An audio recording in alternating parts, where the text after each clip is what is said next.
Today's episode is brought to you by Faithland Investments and Financial Services, your trusted partner for business insurance solutions. As an entrepreneur, protecting your business is just as important as building it. Faithland Investments and Financial Services helps you safeguard what matters most with tailored business insurance solutions designed to keep you covered through every stage of growth. Don't leave your business vulnerable. Secure the right coverage today. Visit faithland.com to learn more. If you are a Jesus-led working mom with over 10 years of experience and you've been freelancing here and there, but you're ready to set up the legal side of your business so that you can take this thing to the next level, then you are in for a treat on today's episode. On today's episode, I'm interviewing Andrea Sager. She is an author and the CEO and founder of the Legalpreneur. She is ranked number 22 out of 40,000 trademark attorneys in the United States.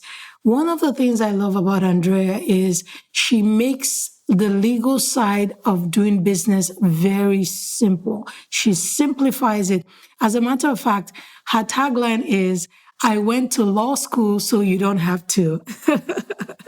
That is how much she simplifies things and makes it very straightforward so you know exactly what you need to do to set up the legal side of your business. So if you have been terrified about the legal side, you don't have to be afraid anymore. With Andrea and today's conversation, you will know exactly what you need to get your legal foundation set up and take that business to the next level. All right, I'm so excited to jump into this interview. Let's get started. Are you ready to streamline your focus and get clarity to start your online service-based business? Are you tired of struggling with lack of clarity, self-doubt, and the fear of being a public failure? Do you wish you had a clear plan you could follow to make your calling a reality? Hey friend, you don't have to stay stuck any longer. With a renewed mindset and a clear plan, you can start a business that fulfills your calling and makes a profit. I'm your host, Chichi Ukomado, a Christian business coach, Jesus follower, and a 7-figure service-based entrepreneur. In this podcast, I'll teach you how to streamline your focus, get clarity on your business idea, create your business launch plan, set up your business essentials, and launch your sustainable and profitable business from scratch. You will get tons of encouragement, godly wisdom, and accountability to grow in your faith and new business journey. It's time to partner with God and take your first step to start that business. You know the one I'm talking about? Yes, that one you've been putting off for a long time. I am so thrilled to have Andrea Sager on today's episode. Andrea Sager is an author and the CEO and founder of Legalpreneur, a legal tech startup that focuses on helping small businesses cover their assets and get lawyered up. I like that. She's also ranked number 22 out of 40,000 trademark attorneys in the United States. So you guys are in for a treat today. In addition to running her companies, Andrea is a semi-professional poker player, regularly playing on live stream cash games and traveling for poker tournaments. So maybe you will see her when next you watch one of those. In 2024, Andrea reached her first final table at the final series of poker and placed 9th out of 1,245 entries in the ladies' championship. Wow. Andrea, welcome to Start That Business podcast. You need to teach me how to play poker. Yeah, it's a lot of fun. Wow. Welcome to Start That Business podcast. It's such a pleasure to have you here. Thanks for having me. I'm excited about this. I am too. You know, I first found you or heard about you in Steph Gass' P2P course. Yeah, I think in Love her. one of the modules, she had like the legal piece, and Yep. it was a recording you did, and I listened, and I went on to the Legalpreneur. I actually purchased my first contract bundle from there for my coaching business. I'm like, this just makes sense. This just makes sense. And there's something I saw on the website that really made everything stick. You said, I went to law school so you don't have to go to law school. I'm like, sign me up. Exactly. Sign me up. So it's been just amazing following you and learning everything the Legalpreneur is doing. And it just makes sense. You make figuring the legal side of a service-based business stress-free, super easy. And I'm so excited that you're here to just walk my audience through what that looks like. So as a Jesus-led working mom with over 10 years of professional experience at a corporate job, looking to transition to starting her first online coaching or professional service business, what are the essential legal steps she should take before launching this business so that everything is legit on her end? Yeah, great question. So any business, no matter what industry, what niche, what kind of business, there's the same three things that every business needs. This is your business entity, how you legally operate, your contracts, and then your intellectual property. Those are the three areas that you need to make sure are taken care of. So first, starting with your business entity, this is your LLC. Typically, it's a limited liability company. I'm of the opinion that every business should be an LLC as soon as possible. There are some people out there that believe, oh, don't worry about the LLC until you're making a certain dollar amount. I think that's very, very bad advice because there's a lot that can happen before you hit that specific dollar mark, and you still need to be protected before you hit the dollar mark. And you don't get the protection unless you have the LLC. So we need to have that from day one. The whole purpose is to make sure that you as an individual are protected from the debts of the company. So we don't want to, if you have a house or a car, any personal asset that you own, we want to make sure those are protected from any potential debts in the business. So you want an LLC as soon as possible. Some people may ask about, what about an S-Corp? I get this all the time. Oh, should I be an LLC or should I have an S-Corp? And it's actually the wrong question to be asking because you should first be an LLC. And in the S-Corp, it's actually a tax filing status. So you have to first be an LLC or corporation, and then you make the election. You just choose to be taxed as an S-Corp.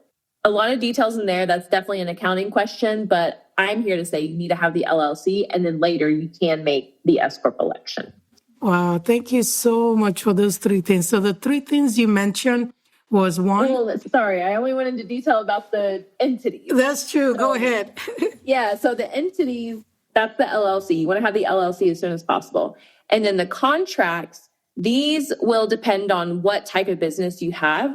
But for sure, you want to have your privacy policy and terms of use. These live on your website. They should be in the footer of your website. And then depending on what you sell, that's the contract that you need as well. If you're a service provider, you need a service agreement. If you have an e-commerce business, you need to have your terms of use within the terms of purchase within the terms of use. If you hire contractors or employees, you need written contracts with them as well. So anytime money is changing hands, that's when I tell clients they need to have a written contract. And don't be afraid of the written contracts. You don't have to go to a lawyer and pay thousands for one contract. You can start with contract templates. And I know, Chiefy, you have the links there. You can share our contract templates with your audience.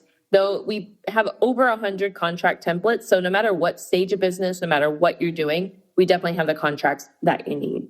And then after contracts is your intellectual property. First, you need to make sure you're aware of what intellectual property you have and then how to protect it. So the two main areas of IP for service-based businesses are trademarks and copyrights. The easiest way to know the difference between the two is copyrights equal content. This is your creative work. Right. So your photos, your videos, your blog posts, this podcast episode, this recording is protected with a copyright. And then your trademarks, that's your branding, your brand identity. So a brand name, logo, slogan, a product name, a service name, anything with a unique name within your business, it can likely be protected with a trademark. Now, with copyrights, you automatically have protection the moment the work is created. So if you take a photo on your phone, you automatically have a federal copyright on that picture. You don't have to submit an application to get the protection. However, for trademarks, you do have to have the registration. So you do have to submit the application and get the registration.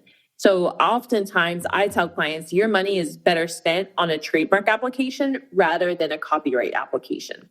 So make sure that you're aware what intellectual property you have and how it needs to be protected. Because right now, the trademark process is taking at least 13 or 14 months. So if you filed today, you're not going to be approved until April, May of 2026.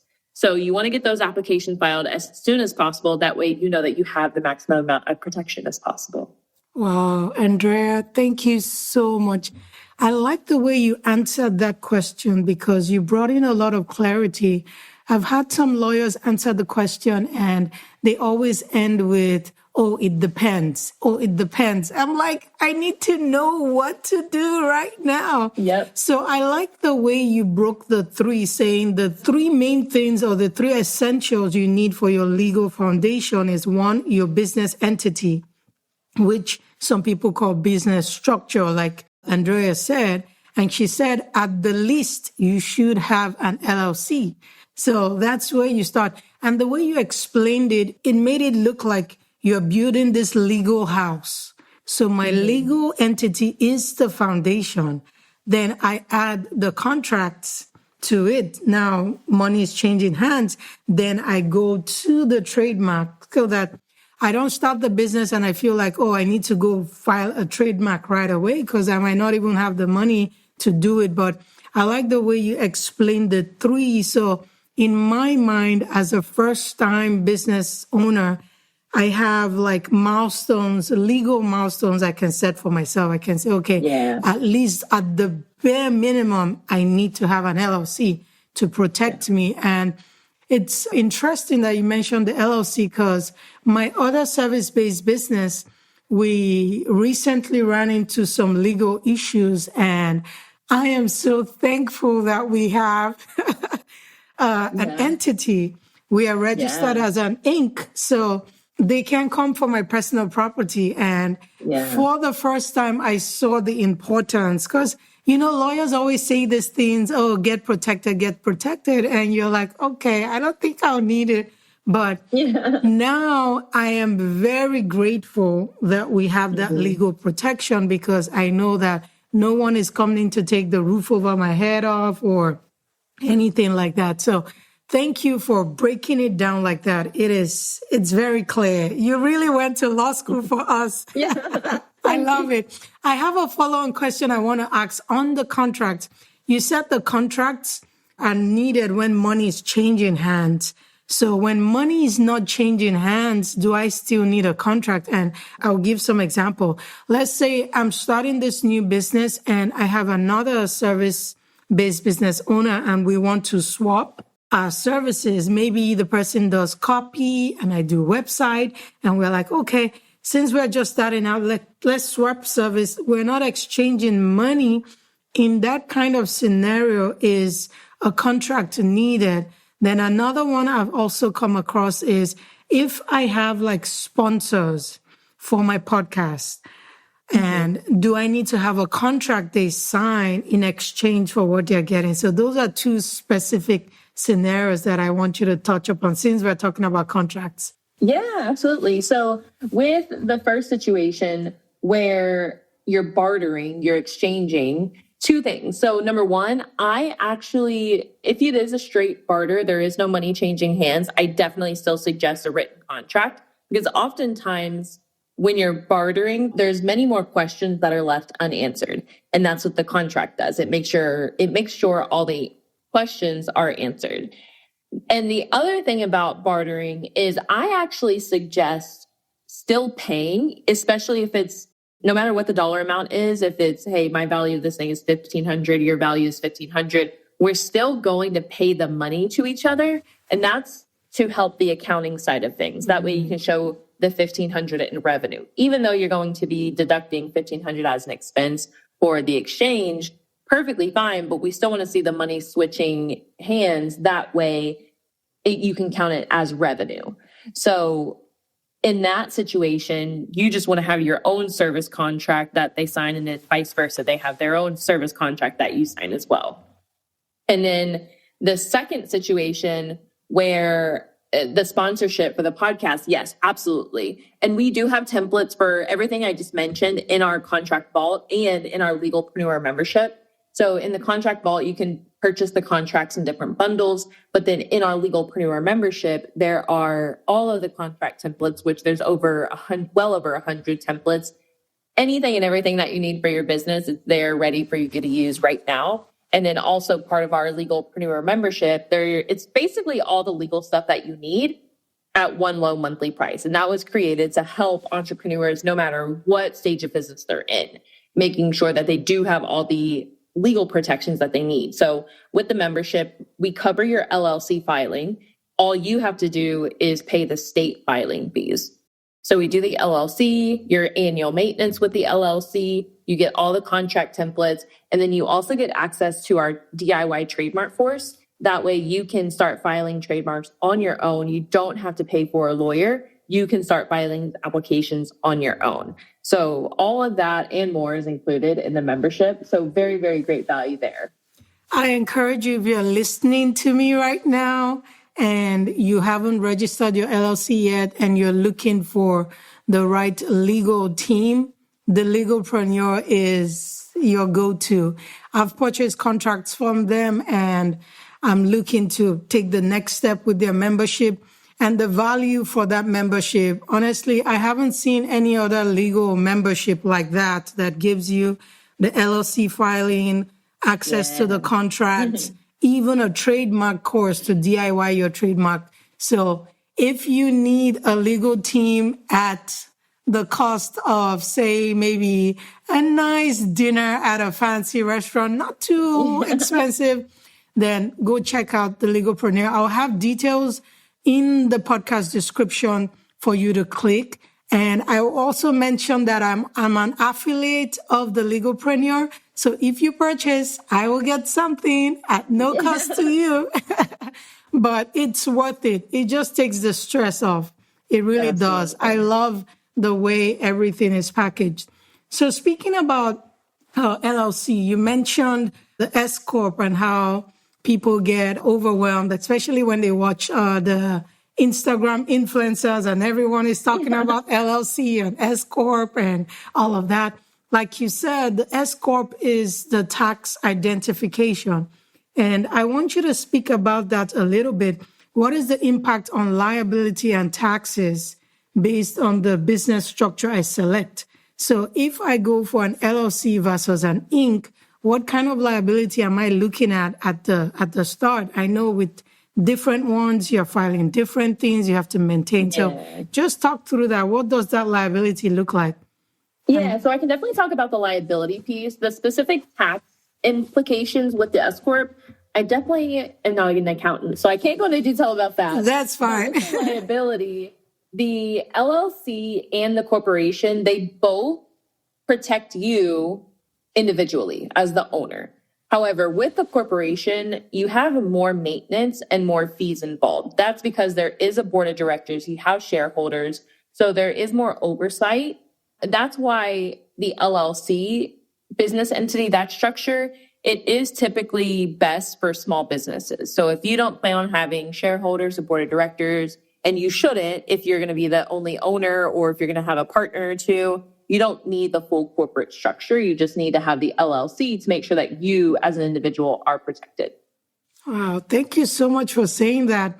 You know, I didn't know that until my first service-based business. We had to move from an LLC to an Inc. then all of a sudden you have to maintain all this board of directors, annual filings that we didn't have to do when we had the LLC. So I like what you said. If it's just you in the business, even if you have like maybe a partner or two, like she said, you don't need the overhead of maintenance, especially at this stage of just starting out. Yeah, exactly. Especially if you're transitioning from your corporate job to starting this business, you don't need anything extra. And that's what I teach with my program, minimum viable business. What's the minimum I need to be legally founded and keep running? Then as I grow, if I get to the point where I feel like I have the bandwidth to take on the maintenance and everything, maybe I have enough to even hire a legal team like Andrea, then I can go for the ink, but it's not needed at the onslaught. So you spoke a little bit about the contracts that are needed. How do these contracts help protect the business owner? What are some key clauses that should be included? Of course, if you're buying the template from the Legalpreneur, they've already factored all of that in. So every possible clause you need will be there. But what is the general protection we get from contracts that we need to be aware of? Because some people might say, oh, I don't need it, but... Yeah, so the written contracts make sure that the rules of engagement are clearly laid out. So the rights and the duties of all the parties to the contract, they're written there in the contract. That way there's no question. And you always want to make sure there's something written, because if it's not written down, there's going to be unspoken expectations. And you never want to have that in business, because that's when things tend to go south. You just don't lay out your expectations. So that's why you want to make sure you always have the written contract. Essentially, it just makes sure that you get paid on time every time. And what I believe is the most important provision in a contract typically is the intellectual property clause, because if you're a service provider and you end up creating intellectual property as part of the agreement, who owns it? And you may initially think, oh, I'm hiring this person to create this intellectual property for me, so I own it. That's not the case. And it's actually opposite that what is the default law. So by default, and the contract also allows you to opt out of the default law. Most often, if you don't specifically address something in a contract, there is a default a lot of times. But oftentimes the default will not benefit you. So you want to make sure that you are writing the specifics in the contract. And the intellectual property clause, essentially, you want to cover who owns what is being created. Because if I hire a photographer to come take pictures of me, even though I'm paying them to take pictures of me, I don't own the photos. The photographer owns the photos. I'm just getting a license in order to use the photos for my business or for whatever purpose. So you always want to make sure that intellectual property clause is very clearly laid out. And it's, of course, in all the Legalpreneur contracts, we do make sure it's covered. Wow, thank you so much for saying that, because I know for the brand photographers, like it's kind of clear, but for other service providers that you might be hiring to do one thing or the other, you might think, okay, the content is mine, but it's good that you mentioned that it's not always the default, which was going to lead me to my next question of what other things should business owners know about IP? Because IP is huge now, especially with AI being there and people creating a lot of stuff.